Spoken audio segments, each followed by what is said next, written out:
pemangku hajat pada malam hari ini yang berbahagia Bapak Haji David Watimena dan Ibu Hajah Happy Herfiani. Semoga dengan wasilah manaqib Sultanul Aulia Syekh Abdul Qadir Jailani, Allah Subhanahu wa taala mencurahkan rahmatnya, ketenangan kepada beliau beserta keluarga besarnya, dijauhkan dari mara bahaya, dipanjangkan usia dunianya, disehatkan jiwa raganya, dimudahkan segala urusannya, diluaskan rezekinya, dikabulkan hajat-hajatnya, dan dibahagiakan kehidupan dunia dan akhiratnya. Amin. Allahumma amin. Juga untuk kita semuanya, ikhwan wal akhwat rahimakumullah. Bulan Ramadan ini dikenal dengan juga sebutan Syahrul Quran atau bulan Al-Quran, di mana Al-Quran yang mulia diturunkan oleh Allah Subhanahu wa taala di bulan suci Ramadan. Hal itu telah diterangkan oleh Allah Subhanahu wa taala, Syahrul Ramadan alladzi unzila fihil Qur'an. Di dalam bulan Ramadan diturunkannya Al-Qur'an. Oleh karena itu, sebutan bahwa bulan Ramadan adalah bulannya Al-Qur'an itu mengambil dari ayat Allah Subhanahu wa taala yang saya sebutkan tadi. Sedangkan yang paling umum yang kita ketahui bahwa nuzul Quran di negara kita ini diperingati setiap tanggal 17 Ramadan. Pada tanggal 17 Ramadan ini di negeri kita diperingati sebagai hari turunnya Al-Quran. Ikhwanul akhwat, sebagai orang Islam di Indonesia ini, setidaknya kita tidak lupa dengan tanggal 17 sebanyak 3 momen. Apa tiga momen tanggal 17 itu? Yang pertama adalah 17 Ramadan, di mana tanggal 17 Ramadan itu adalah hari turunnya Al-Quran. Yang kedua adalah kita jangan lupa dengan 17 Agustus, yaitu Hari Kemerdekaan Republik Indonesia. Dan yang ketiga, kita jangan sampai lupa dengan 17 rakaat yang menjadi kewajiban kita sholat di setiap hari yang kita jalani. Kemudian ikhwanul akhwat, ada 3 ayat yang menerangkan turunnya Al-Quran. Yang pertama adalah inna anzalnahu fi lailatul qadar. Sesungguhnya aku turunkan Al-Quran di malam ketentuan atau di malam Lailatul Qadar. Ada lagi yang menyebutkan turunnya Al-Quran, inna anzalnahu fi lailatul mubarakah. Sesungguhnya kami turunkan Al-Quran di malam yang penuh dengan keberkahan. Kemudian yang ketiga adalah syahrul Ramadan alladzi unzila fihil Quran. Di bulan Ramadan diturunkannya Al-Quran. Kesempurnaan Al-Quran itu di atas kitab-kitab yang lain. Kalau kitab yang lain diturunkan kitab itu bukan untuk semua manusia. Tetapi kalau Al-Quran diturunkan untuk seluruh manusia. Hudal linnas, menjadi petunjuk bagi seluruh umat manusia. Umat manusia yang majemuk, baik yang ada di Amerika, Arabia, ataupun yang berada di Nusantara. Al-Quran sebagai petunjuk bagi seluruh umat manusia. Sedangkan kitab-kitab yang lain, walaupun semua kitab samawi itu diturunkan di bulan Ramadan. Kitab Taurat diturunkan di bulan Ramadan. kitab Injil, kitab Zabur, semuanya diturunkan di bulan Ramadan. Tetapi kitab-kitab yang lain selain Al-Quran bukan diturunkan sebagai petunjuk bagi semua manusia, tetapi sebagai petunjuk hanya untuk kaumnya sendiri. Sebagaimana Allah Subhanahu wa taala berfirman di dalam Al-Qur'an, "Wa ataina Musal kitaba wa ja'alnahu hudal li bani Israil." Dan kami anugerahkan kepada Musa kitab, wa ja'alnahu hudal li bani Israil, dan menjadikan kitab itu sebagai petunjuk bagi umat Bani Israel. Jadi kitab-kitab yang lain itu untuk umatnya, tetapi kitab Al-Quran hudal linnas, petunjuk bagi semua manusia. Tetapi walaupun Al-Quran itu petunjuk untuk semua umat manusia,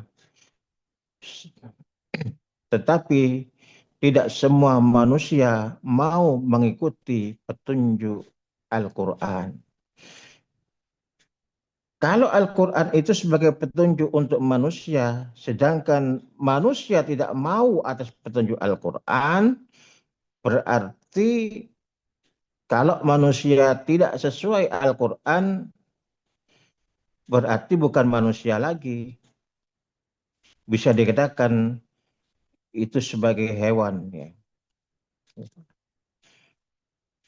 Memang dalam kehidupan kita ini, di dalam dunia kita ini, orang-orang yang tidak mendapatkan petunjuk dari Al-Quran itu, orang-orang yang tidak baik itu sebutannya, itu selalu mengarah kepada hewan. Kalau ada orang laki-laki dan perempuan tidur bareng, dinamakan kumpul kebo, menjurus kepada hewan juga.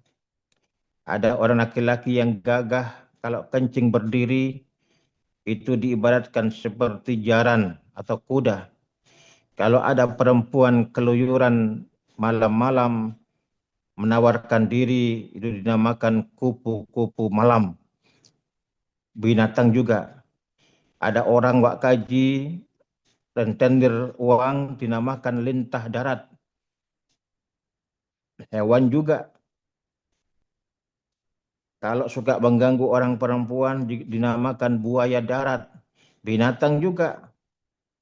Nah ini, ikhwanul akhwat, berarti manusia yang cara hidup perilakunya sesuai dengan Al-Quran, itulah yang sebenar-benarnya manusia. Tetapi tidak semua manusia yang mendapatkan petunjuk dari Al-Quran. Ikhwanul ahwat rahimakumullah, segala sesuatu yang diciptakan oleh manusia, baik itu produk-produk elektronik, baik itu produk-produk mekanik, dan produk-produk yang lainnya, senantiasa dibarengi produk penting itu dengan buku petunjuknya. Sehingga dengan buku petunjuk itu kita menjadi tahu bahannya dari apa, kemudian apa kegunaannya, fungsinya, bagaimana merawatnya, bagaimana menggunakannya, itu ada di dalam buku petunjuk yang menyertai hasil produk tersebut. Itu yang buatan manusia. Begitupun juga yang dihasilkan pembuatan dari Allah Subhanahu wa taala yang berupa manusia ini disertai dengan petunjuk. Sehingga dengan petunjuk itu kita jadi mengerti siapa diri kita, untuk apa kita diciptakan, bagaimana cara merawat diri kita, dan bagaimana mencapai tujuan. Semuanya itu ada di dalam buku petunjuk produk dari Allah Subhanahu wa taala yang dinamakan Al-Quran. Dan dengan rahman rahimnya Allah Subhanahu wa taala, kita bukan hanya disertai buku petunjuk yang berupa Al-Quran, tetapi pun juga disertai makhluk yang menjadi contoh bagi diri kita bagaimana makhluk itu adalah makhluk yang menjadi contoh pelaksanaan ajaran Al-Quran. Siapa beliau? Adalah junjungan kita Nabi besar Muhammad sallallahu alaihi wasallam. Ikhwan wal akhwat rahimakumullah. Seandainya di dalam kehidupan beragama kita tidak ada petunjuknya, maka kita kesulitan untuk melaksanakan ibadah. Kalau di dalam agama ini tidak ada petunjuknya, maka kesulitan kita untuk melaksanakan ibadah. Mereka akan melaksanakan ibadah sesuai dengan keinginan sendiri-sendiri. Misalkan orang Jawa melaksanakan ibadah sholat dengan orang Amerika yang melaksanakan ibadah sholat, ini akan lain kalau tidak ada petunjuknya. Misalkan di dalam bertakbir, beribadah kepada Allah Subhanahu wa taala. Kalau orang Jawa memakai bahasa Jawanya, bertakbir kepada Allah bukan lagi Allahu Akbar, tetapi Allah gede tenan, Allah gede tenan. Kalau orang Madura melaksanakan ibadah tanpa petunjuknya, menggunakan bahasa sendiri, Allah Raja tak iya, Allah Raja. Kemudian dengan bahasa sendiri-sendiri, maka ini akan memberikan satu kesulitan. Oleh karena itu Allah Subhanahu wa taala memberikan petunjuk kepada kita berupa Al-Qur'an. Dalikal kitabul la raiba fih hudal lil muttaqin. Kitab itu, kitab Al-Qur'an itu tidak ada keraguan di dalamnya dan menjadi petunjuk bagi orang-orang yang bertakwa. Maka Al-Quran ini sebagai petunjuk haruslah sesuatu yang tidak diragukan. Yang namanya petunjuk itu adalah sesuatu yang benar. Tidak ada keraguan di dalamnya. Kalau yang namanya petunjuk itu masih ada keraguan di dalamnya, maka itu bukanlah petunjuk. Masih ramalan. Masih angan-angan dan lain sebagainya, maka Al-Quran sebagai petunjuk yang diberikan Allah Subhanahu wa taala kepada kita ini adalah sesuatu yang tidak ada keraguan di dalamnya. Kalau Al-Quran itu adalah sesuatu yang tidak ada keraguan di dalamnya, maka apa yang ada di dalam Al-Quran itu harus kita yakini. Oleh karena itu setiap kita membaca Al-Quran, di dalam surat apa, di ayat berapa, maka kita harus menyadari petunjuk apa yang ada di dalamnya. Maka kalau kita berangan-angan mengkaji makna daripada Al-Quran, ketika kita membaca satu ayat saja dalam Al-Quran, kita mencari apa petunjuk yang kita baca tadi, maka kita akan menemukan bahwa setiap ayat dari Al-Quran itu adalah menjadi petunjuk bagi kita semuanya. Hanya saja tidak semua orang bisa menangkap petunjuk dari Allah Subhanahu wa ta'ala. Ikhwan wal akhwat rahimakumullah. Oleh karena Al-Quran ini sebagai petunjuk bagi semua manusia, maka Al-Quran ini memiliki keutamaan, kehebatan yang luar biasa yang diturunkan oleh Allah Subhanahu wa ta'ala. Apa di antara kehebatan Al-Quran? Ikhwanul ahwat rahimakumullah. manusia di dalam sejarah ini mengenal bacaan-bacaan itu sudah ribuan tahun yang lalu.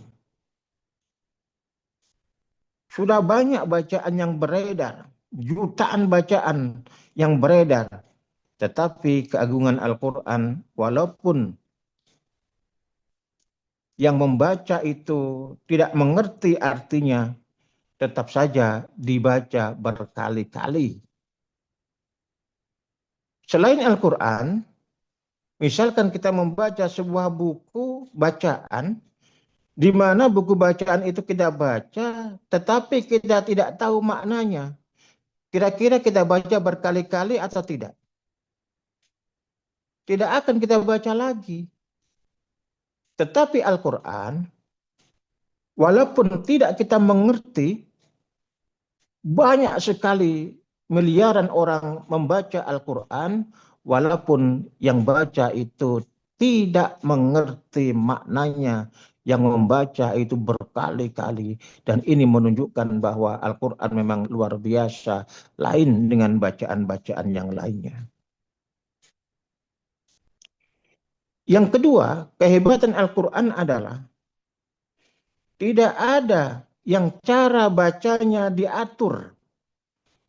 Bagaimana bacaan yang panjang, bagaimana bacaan yang dibaca pendek, bagaimana bacaan hurufnya yang tebal, hurufnya yang tipis, dan lain sebagainya. Jadi kalau kita membaca kitab-kitab yang lain, bacaan-bacaan yang lain, tidak ada aturannya.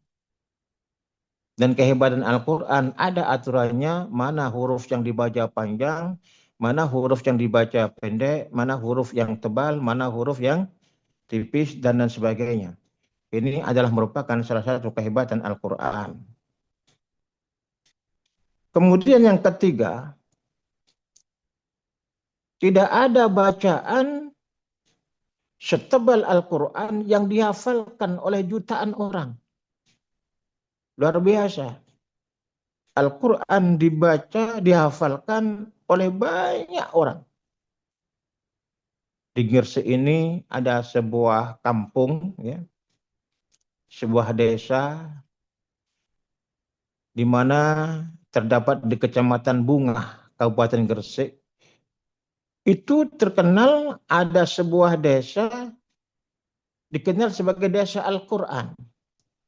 Mengapa dikenal sebagai desa Al-Quran? Karena di dalam desa itu setidaknya tidak kurang dari 300 orang yang menjadi hafidhul Quran, orang yang menghafal Al-Quran.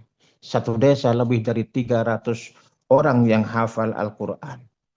Artinya tidak ada bacaan-bacaan yang setebal Al-Quran itu yang dihafalkan oleh orang. Tetapi Al-Quran ini banyak yang menghafalkannya di seluruh penjuru dunia. Yang keempat, bahwa membaca Al-Quran itu memiliki dampak positif, keutamaan-keutamaannya. Dan nanti keutamaan-keutamaan baca Al-Quran akan kita terangkan pada kesempatan yang lain. Kemudian di dalam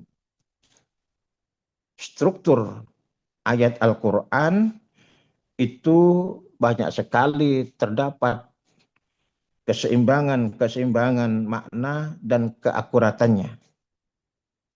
Seperti kalimat yauma yang bermakna hari itu di dalam Al-Quran tertulis sebanyak 365 kali. Artinya kalimat yauma atau hari itu tertulis dalam Al-Quran 365 hari sebanyak hari yang kita temui dalam satu tahunnya. Kemudian kata ayam yang berarti beberapa hari itu terdapat sebanyak 30 kali di dalam Al-Quran yang menunjukkan 30 hari di dalam sebulan, kalimat ayam. Kemudian kalimat ashurun yang bermakna bulan itu di dalam Al-Quran terdapat 12 kali. Ini menunjukkan adanya keseimbangan dan keakuratan makna daripada Al-Quran yang membedah secara ilmiah ilmu-ilmu modern, ilmu-ilmu klasik, dan seluruh ilmu itu ada di dalam Al-Quran. Oleh karenanya, ikhwan wal ahwat rahimakumullah, karena kita sudah memiliki kesadaran bahwa Al-Quran itu adalah sebagai petunjuk kita, petunjuk bagi kita, maka kita kaji Al-Quran itu, kita kaji makna-maknanya, kita terapkan dalam kehidupan kita, niscaya benar-benar Al-Quran itu sebagai imam, pemimpin kita untuk menuju kepada Allah Subhanahu wa Ta'ala.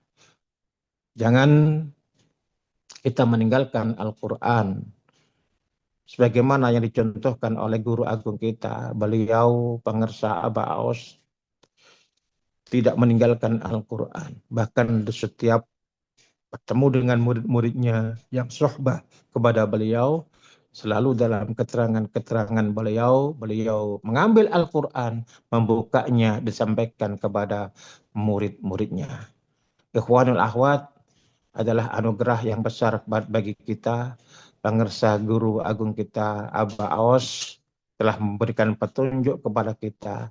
Sebelum kita membaca Al-Quran, ketika kita membuka mushaf Al-Quran, kita menyampaikan salam pembuka kepada Rasulullah Shallallahu Alaihi Wasallam. Assalamualaikum ayuhan nabiyyu wa rahmatullahi wabarakatuh. Ini adalah ilmu yang luar biasa yang diberikan pengarsa Aba Aos kepada kita semuanya. Semoga Allah berkahi segalanya, semuanya, segalanya, selamanya. Kurang lebihnya mohon maaf. Wallahul muwafiq ila aqwamit thariq. Wassalamualaikum warahmatullahi wabarakatuh.